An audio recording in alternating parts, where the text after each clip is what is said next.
जय हिंद, जय Bharat and welcome to deaf talks. This is Adi Achint. जैसे हम सबको पता है कि जयशंकर जी गए हुए हैं पाकिस्तान एसईओ के लिए। नाउ हम लोग सोच रहे थे कि भाई करेंगे क्या, क्या होगा, किस तरह से पाकिस्तान में वो चीजें करेंगे, कैसे आगे जाएगी ये चीजें। और उसका एक बड़ा क्लियर हिंट, उसका बड़ा क्लियर एक नजरिया जो भारत का है, वो जयशंकर जी ने पाकिस्तान में सामने रखा है। और मेरा जो स्टेटमेंट है कि भाई जयशंकर ने पाकिस्तान में घुस के पाकिस्तान को मारा, ये मैं आपको बताता हूं मैं क्यों बोल रहा हूं। सबसे पहले देखिए, पाकिस्तान के बारे में आप सबको पता है भाई, ठुकम ठुकाई तो एकदम जबरदस्त चल रही है पाकिस्तान। तो मैं बड़ा क्लियरली बोलता हूं भाई, ठुक रहा है पाकिस्तान। ठुक रहा है इस तरह की भाई, जब ये जयशंकर जी और ये लोग जब जितने भी एससीओ वाले मेंबर्स हैं वहां पर है, उस टाइम पे भी टेररिस्ट अटैक्स धनाधन वहां पर चल रहे हैं। बलूचिस्तान में, केपीके में, बन्नू में तो बहुत बुरी तरह से पिटाई हो रही है उनकी। और जो डेडलाइंस इनको पश्तूनों ने दिए हैं वो भी इनके सामने ही है। तो पाकिस्तान कल बड़ा अपने आप को चमकता हुआ दिखा रहा था, लेकिन उसको ये चीज समझ में आनी चाहिए, ये उसके आखिरी सांस का मोमेंट है। और जिस तरह से उसकी आखिरी सांसें अभी निकल रही हैं, बोलते हैं ना, मोमबत्ती पहले बुझने से पहले थोड़ा सा एकदम फड़फड़ाती है, उसके बाद वो बुझ जाती है। पाकिस्तान के कुछ ऐसे ही हाल है। बैक टू बैक अटैक्स चल रहे हैं। उसी बीच जयशंकर जी पहुंचे नूर खान एयरबेस में इस्लामाबाद के अंदर, जहां पर उनको इलियास निजामी, जो डीजी साउथ एशिया है पाकिस्तान की फॉरेन मिनिस्ट्री में, और वो गए थे उनको वेलकम करने के लिए।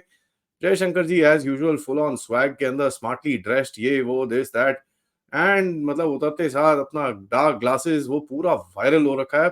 ना तक कि भारत के अंदर, पाकिस्तान के अंदर भी वो वायरल है कि भाई इसको बोलते हैं स्टाइल। वो आए मतलब एकदम फुल कॉन्फिडेंस के साथ, और जो बंदा उनको रिसीव करने आया था उसकी देखनी चाहिए थी, शर्ट छोटी पहनी हुई, टाई ढीली है, हालत खराब उसकी। अब आपको समझ में आता है कि भाई जो डिफरेंस है भारत के डिप्लोमेट्स में और जो डिफरेंस है पाकिस्तानी, पता नहीं अब उनको डिप्लोमेट बोलते हैं क्या बोलते हैं वो मुझे नहीं पता। पाकिस्तान की मीडिया का तो पूरा मेल्टडाउन ही चल रहा है, ठीक है। और ज्यादातर वो एसीओ में भारत की बात तो कर नहीं रहे, लेकिन ज्यादातर वो दिखा रहे हैं कि भाई पाकिस्तान के लिए बहुत बड़ा एक अचीवमेंट है दैट व्लादिमीर पुतिन जैसे और जयशंकर जैसे लोग आए हैं, बहुत बड़ा अचीवमेंट है, पाकिस्तान अब सुधर रहा है, ये उनका कहना है। अब देखिए, पाकिस्तानी लोगों को चने के झाड़ पे जितना मर्जी चढ़ाते रहो, वो चढ़ते रहते हैं, क्योंकि देखिए अकल वकल तो कमी होती है वहां पर। तो वो चढ़ा रहे हैं चने के झाड़ में खड़े होके। देखिए, पहला विजिट है, ये सबको हमको पता है, 10, 12, 15 साल के अंदर पहला विजिट है फॉरेन मिनिस्टर का, किसी भी भारत के फॉरेन मिनिस्टर का पाकिस्तान में। और ये पाकिस्तान के लिए विजिट नहीं है, ये चीज तो बड़ी क्लियरली उन्होंने, जयशंकर जी ने भी बोली है कि साहब ये विजिट है for the SCO summit, which is a multilateral organisation. बहुत लोग रहते हैं कि भैया बोलते हैं भारत को एससीओ छोड़ देना चाहिए, ये कर देना चाहिए। I don't think so, because देखिए एससीओ का जो एक चार्टर है उसके वजह से आपकी जो टाइज बड़ी हैं with Central Asia, I am talking about back in the day of 1990s, late 1990s and early 2000s में, जब नया नया सोवियत यूनियन टूटा था, आपको इन जगहों की जरूरत थी। आपको टाइज चाहिए थी, आपको वहां पर मिलिट्री बेसिस चाहिए थे। रशिया के साथ आपने काम करके तजिकिस्तान में अपने आप को सेटअप करा, और काफी हद तक आपके रिलेशंस आज जो पहुंचे हैं C5+1 के नजरिए में सेंट्रल एशिया में, वो इसी प्लेटफॉर्म के थ्रू आपने बिल्ड करे हैं अपने आप। ऑफ कोर्स ये प्लेटफॉर्म के थ्रू बिल्ड करे हैं, मतलब आपकी अपनी एफर्ट भी बहुत ज्यादा उसके अंदर रही है। अब देखते हैं भाई, जयशंकर जी की कल एक स्पीच थी, that is basically Prime Minister Modi's message to Pakistan and to SCO. उस स्पीच में जो उन्होंने घंटियां बजाई हैं उनकी, ये जरा मैं एनालाइज करने के लिए बैठा हूं। एंड देखिए, अभी वो प्रोग्राम खत्म नहीं हुआ है, आज भी थोड़ा सा चलेगा, उसके बाद हम एक बारी और कल सुबह आपको अपडेट दे देंगे अगर कुछ मोटा होता है तो।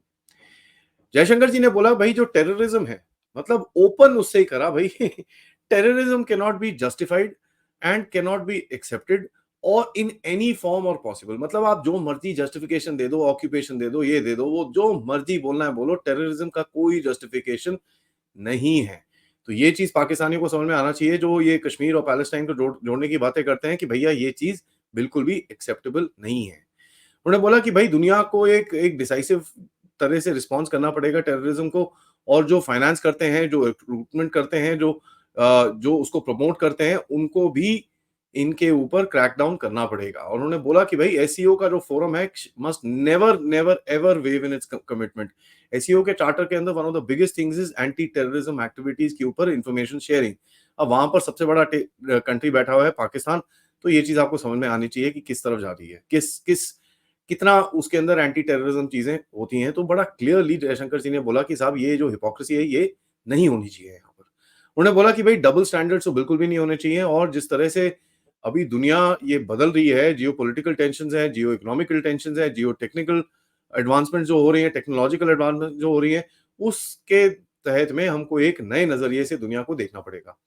उन्होंने बोला कि देखिए पूरी दुनिया के अंदर जो काफ़ी सारी चैलेंजेस भी हैं, लेकिन उस चैलेंजेस से अपॉर्च्युनिटीज़ भी निकलती हैं और उस अपॉर्च्युनिटी को हमको मल्टीपोलैरिटी में बदलना पड़ेगा।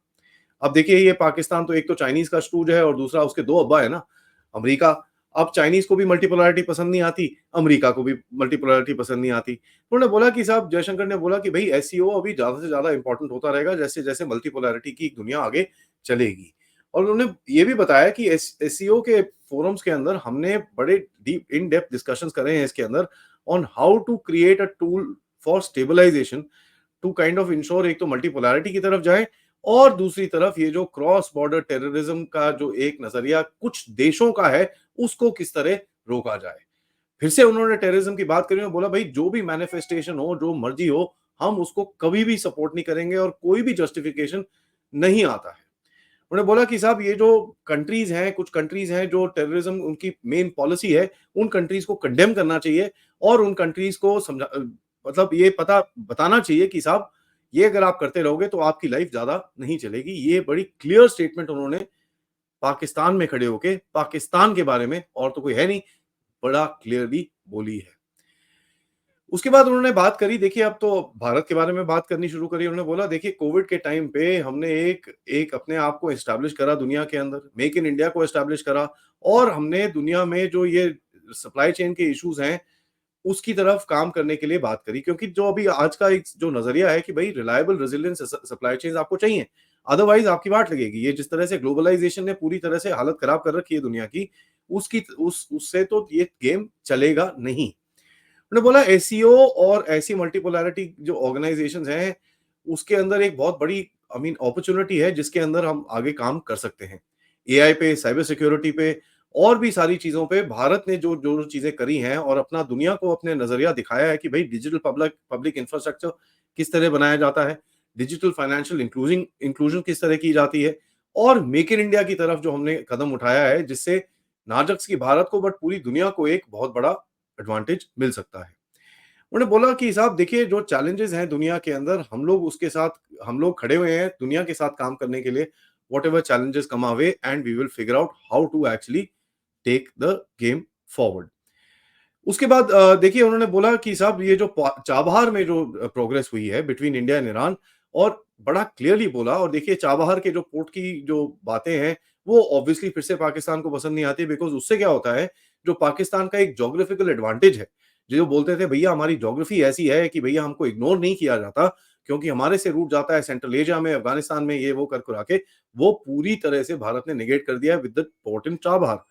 तो जयशंकर जी ने उसके बारे में बताया कि देखिए it not only holds great value to the Central Asian states but also the risks commerce between India and Eurasia. तो हमारे को किसी भी टेररिस्ट कंट्री के ऊपर डिपेंडेंट नहीं रहना पड़ता जब हमको अपनी ट्रेड करनी है भारत को यूरेशिया के साथ। फाइनली उन्होंने बात करी अफगानिस्तान के बारे में। उन्होंने बोला कि देखिए साहब अफगानिस्तान में जो भी ह्यूमैनिटेरियन असिस्टेंस है, कैपेसिटी बिल्डिंग है, कितनी सारी चीजों में भारत उनके साथ काम कर रहा है और ये चीज अगेन पाकिस्तान को नहीं पसंद आई क्योंकि पाकिस्तान को लगता है कि भारत की जो राह है वो अफगानिस्तान से बैठ के पाकिस्तान के खिलाफ साजिश कर रही है। देखो यार ऐसा है कर रही है कि नहीं कर रही वो तो आप राह से जाके पूछो, लेकिन मैं एक ही चीज बोलूंगा भाई पाकिस्तान इतना इंपॉर्टेंट देश नहीं है कि उसके साथ सारा टाइम साजिश ही चलती रहे क्योंकि पाकिस्तान जो एक कंट्री अपने साथ ही साजिश कर रहा है उसके साथ दुनिया क्या करेगी। जयशंकर जी ने उसके बाद ऑब्वियसली वेस्ट को भी लताड़ा। वहां पर उन्होंने बोला कि आप देखिए ये यूनाइटेड नेशन सिक्योरिटी काउंसिल है उसके बारे में रिफॉर्म के बारे में हम लोग काफी टाइम से बात कर रहे हैं। करंट इंटरनेशनल ऑर्डर है वो चलेगा नहीं और उसका रिफॉर्म हमको करना बहुत ही जरूरी है और दुनिया को अगर आगे लेके जाना है इसके बिना नहीं लेके जा सकते। और हम लोग भारत में बैठ के हम लोग ये सोच हमारी एक सोच है कि दुनिया हमारे साथ खड़ी रहेगी, एक स्ट्रॉन्ग कंसेंसस बनेगा और उससे एक नया वर्ल्ड ऑर्डर बन के बाहर आएगा जो एक मोर इंक्लूसिव, एक मोर एक्सेप्टिंग वर्ल्ड ऑर्डर होगा और ये नहीं कि वेस्टर्न स्टूडेंट्स की तरफ आके वही खड़ा रहेगा। मेक इन इंडिया की दोबारा बात करते हुए उन्होंने बोला कि भाई हमारा तो देखिए स्टार्टअप इनोवेशन इतना जबरदस्त है, हमारे पास 1,30,000 स्टार्टअप्स हैं, 100 यूनिकॉर्न से ज्यादा लोग हैं और जो भारत एक एक सपोर्ट कर सकता है इस इनिशिएटिव को कि भाई अपने आप आत्मनिर्भर बनने के लिए आपको काम करना है, that is something which is very very unique. उन्होंने बोला देखिए साहब, ट्रेडिशनल मेडिसिन पे हमने काम करा है, एजुकेशन पे काम करा है, ट्रेनिंग पे काम करा है, कैपेसिटी बिल्डिंग पे काम करा है, एंड इंडिया की जो कोऑपरेशन किसी भी multilateral forum including the SCO, हमने इतना सब कुछ करा है for these countries and we are working with them to actually make things better. और सबसे ज्यादा नाम उन्होंने सेंट्रल एशिया का लिया। यहां पर देखिए चाइना और पाकिस्तान दोनों को ये चीज नहीं पसंद आएगी। Although Russia welcomes this because Russia को पता है कि भाई सेंट्रल एशिया में ज्यादा अगर चाइनीज घुसेंगे तो उसको ही वहां पर प्रॉब्लम होगी, तो कहीं ना कहीं वो भारत की एंट्री इस रीजन के अंदर खुद भी वेलकम करता है। बड़ा क्लियरली बोला जयशंकर जी ने, देखिए साहब कम्युनिकेशन बड़ी इंपॉर्टेंट है, एसईओ के साथ डायलॉग पार्टनर्स हमको प्रॉपर्ली प्रॉपर्ली कम्युनिकेट करना है और उसके लिए इंग्लिश एक लैंग्वेज बनानी हमको पड़ेगी। यहां पर तो आई थिंक पाकिस्तान को सबसे ज्यादा दर्द हुआ क्योंकि English is not their strong subject. आपको दिखता ही है, इंग्लिश भी पंजाबी या उर्दू में बोलते हैं तो भैया आपको समझ में आना चाहिए। कल रात को क्या हो रहा था, जब जयशंकर जी वहां पर थे, बिलावल भुट्टो का एक स्टेटमेंट आ रहा था उस टाइम पे। बिलावल भुट्टो बोला नहीं नहीं हमको तो भारत से बात करनी चाहिए, हमको ये करना चाहिए, हमको वो करना चाहिए, और उसकी अंग्रेजी आपको देखनी चाहिए थी, एकदम उर्दूवाइज अंग्रेजी में उसने न्यूज चैनल के ऊपर एक वो दिया, नाउ इंटरव्यू दिया। वहां पर देखिए उसका भी, नवाज शरीफ का भी एक स्टेटमेंट था।